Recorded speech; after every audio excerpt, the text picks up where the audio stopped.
ngang naging asawa noon. Ayun, oo nga ho. Mm. Yun nga ho yung magandang historical. Siyempre kayo, alam nyo yan nung araw pa, di ba? Oo. O, si Nardong Putik ay mabait.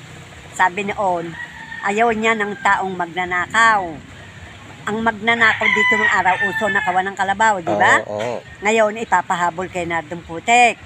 Pag hinabol ni Nardong Putik at hindi binigay, hindi inilabas, papatayin ni Nardong Putik. Kasi nung araw, di ba, uso, tubusan ng kalabaw pag ninanakaw. Ilalapit kay Nardo, yung tiga rito. Sabihin na wala kalabaw ko, hahabulin ni Nardong Putik yun. Pag hinabol ni Nardong Putik at hindi binigay tumingi ng pantubos, papatayin ni Nardong Putik. At saka yung mga nag-i-espiya sa kanya, pinapatay noon. Ang kasama noon, yung mga pamangkin ko sa pisan, anak ng pisang ko. Kasama noon, si Prino, kanang kamay noon. Yun, nababanggit yun. Si Perino, nababanggit yun. Si Prino, tsaka si Bayanin, tata ni Talia. Yun ang kanang kamay noon. Kaya naging asawa ng ate ko yung si Bayanin, tata ni Talia. Kasi sa amin nga, tigay, sa amin nakain, sa amin natutulog, yung mga tropa ni Nardo. Makikita mo, nagsandal ang mga barel. Pagka yung tanghali, kakain, ang iba nakain doon sa bahay. Mauuna muna si Nardo. Pagkatapos, mga sundalo niya, yung kanyang mga kasama, nakabantay sa lupa. Minsan, alas 8 ng gabi. Noon tubiganan yan Oo, nung araw. ang kataulan sa bahay namin, kami lang ate ko, yung kanana ni Talia, pareho kami dalaga. Si Sipol yun, sabi ni Nardong Putik. Pag nakarinig kayo ng ganoon sipol, kami yon. Ngayon, pagdating yon sa may tubiganan yan nung araw. Ang daw ng bahay namin. Pag sumipol yon, sabi ng ate ko, ako, ayan ka, si Nardo, babangon na kami. Pagdating na magsasaing kami. Ang aming pabiyaya ng ista ng bakule sa tapayan. Manghuhuli ako ng bakule sa tapayan, gagawain ko, yung ate ko nagsasaing, kahit alas 8 ng gabi, darating yon. Pagluluto namin yun, mga 10 tao. Aba, nako, malaking madaming nakain noon sa amin, si Nardong Putik.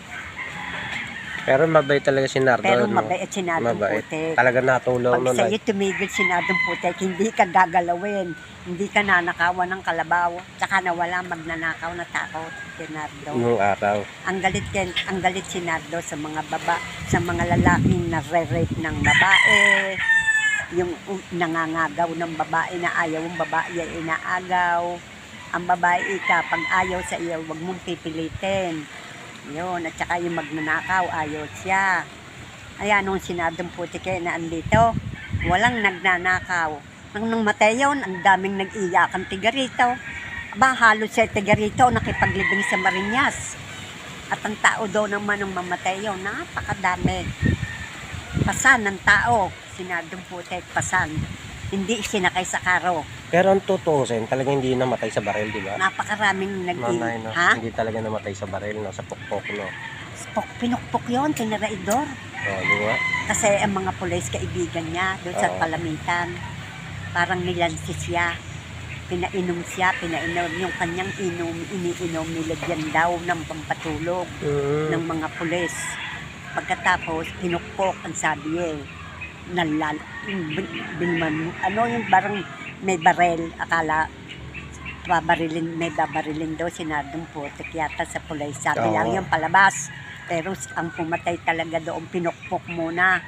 Kasi pag hindi pinukpok yun hindi yung matapang yun. Tsaka yun sinabi daw noon si Nardo, noong nabubuhay pang malapit ng mamatay. Sabi raw, ako malapit ng mamatay kasi yun, hinulaan ng ermitanyong matanda. Ermitanyo, ikaw ingatan mo na maduguan ka. Naduguan yata, naggagawa yata ng bahay, naduguan ng kamay.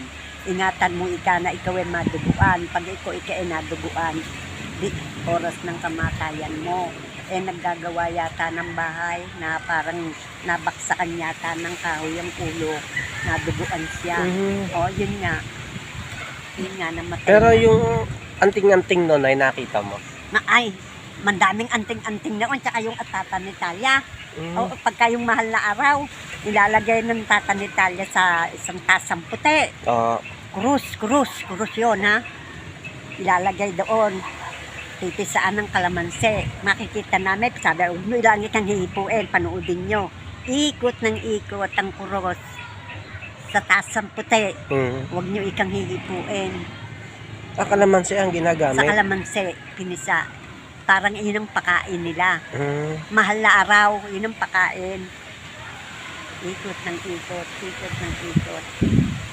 Sinadong puti kayo na ko sa aming tigid yun. Napakaraming nakain noon sa aming tropa na yun. Palbasa, tatay ko, may saka.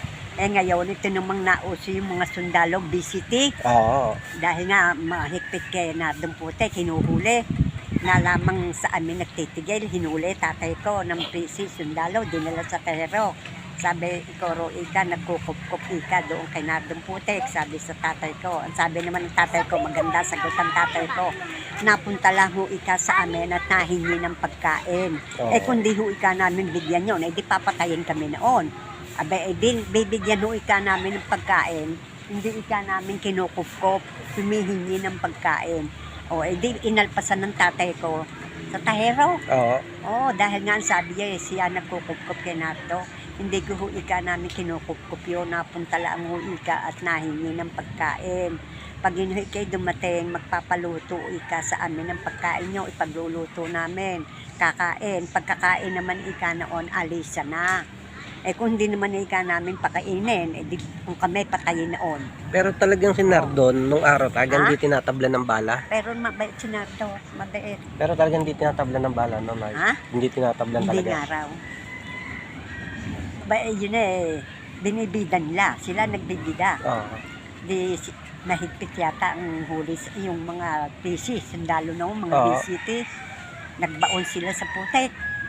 1 linggo silang nakabaon na sa Lido. Lido Beach. Sa Lido Beach. Oo. Aromahan daw. Nakaw, nagtitiis siya. Natitinig siya ng aroma. Nagbaon siya sa putek. Wala siyang labas kundi yung ilong. Yung bunganga niya, nilagyan niya ng straw para doon siya huminga. Lubog ang ulo niya, buong katawa kasi mahigpit iniilawan ng mga sundalo sa itaas, sa baba. Sundalo maghanap, may sa itaas pang helicopter. Iniilawan. Hindi siya nakita, nagbaon siya sa putek, sa aromahan. Nakalibas lang sa kanya straw. Straw lang. Doon siya nahinga. Binibida nila Talaga 1 linggo kaming nasa putek. Oo, kaya kung tawagan yun. Kaya yun talagang sinabing putek. May anting-anting talaga. Maraming anting-anting. May sa babae. Merong hindi tinatabla ng bala. Meron yun sa hindi nakikita. Magkakalong laan sa puno. Nawawala. Hindi mo na makikita. Pero totoo talaga kaya yun? Totoo talaga. Napakaraming nagbigay nga ro doon. Ermitanyo. Dinibita niya. Matandang ermitanyo ang nagbigay sa kanya ng mga anting-anting. Ang sabi nga sa kanya, ingatan mo na maduguan ka. Pag ikaw ay naduguan, oras ng kamatayan mo.